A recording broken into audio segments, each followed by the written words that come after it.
देश में कोरोना संकट के बीच ऑक्सीजन की किल्लत से देश जूझ रहा है। इस बीच पीएम केयर्स फंड पर सवाल उठ रहे थे और अब इन सवालों पर पूर्ण विराम लग जाएगा। दरअसल इसको लेकर सरकार की ओर से एक बड़ा कदम उठाया गया है। पीएम मोदी ने देश में ऑक्सीजन की किल्लत कम करने को लेकर एक बड़ा फैसला किया है। देश में पीएम केयर्स फंड से सरकारी अस्पतालों में 550 से अधिक ऑक्सीजन उत्पादन प्लांट स्थापित किए जाएंगे।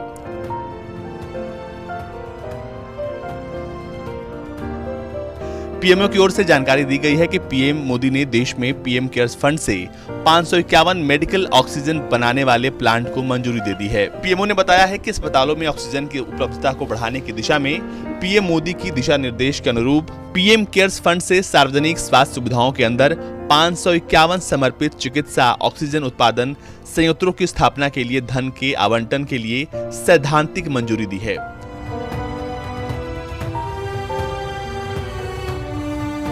पीएमओ ने बताया है कि पीएम ने निर्देश दिया है कि इन पर जल्द से जल्द कार्यात्मक बनाया जाना चाहिए। ये समर्पित संयंत्र अलग अलग राज्यों, केंद्र शासित प्रदेशों में जिला मुख्यालय में चिन्हित सरकारी अस्पतालों में स्थापित किए जाएंगे।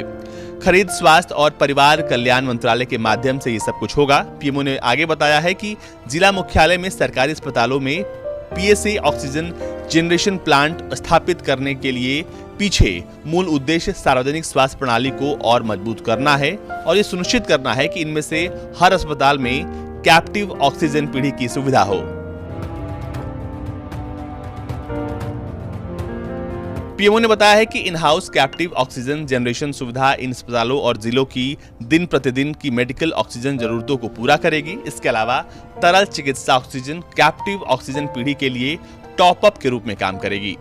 पीएमओ ने बताया कि इस तरह की प्रणाली ये सुनिश्चित करने के लिए एक लंबा रास्ता तय करेगी कि जिलों के सरकारी अस्पतालों को ऑक्सीजन की आपूर्ति में अचानक व्यवधान का सामना न करना पड़े और कोविड-19 रोगियों और दूसरे रोगियों को प्रबंधित करने के लिए पर्याप्त निर्बाध ऑक्सीजन की आपूर्ति हो सके।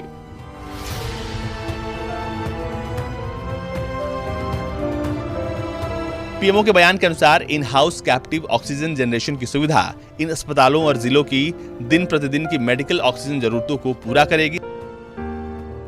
इसके अलावा प्रधानमंत्री कार्यालय ने बताया है कि इस तरह की प्रणाली लंबे समय तक ये सुनिश्चित करेगी कि जिलों के सरकारी अस्पतालों में ऑक्सीजन की आपूर्ति में कोई कमी न हो और न ही इससे किसी मरीज की जान जाए।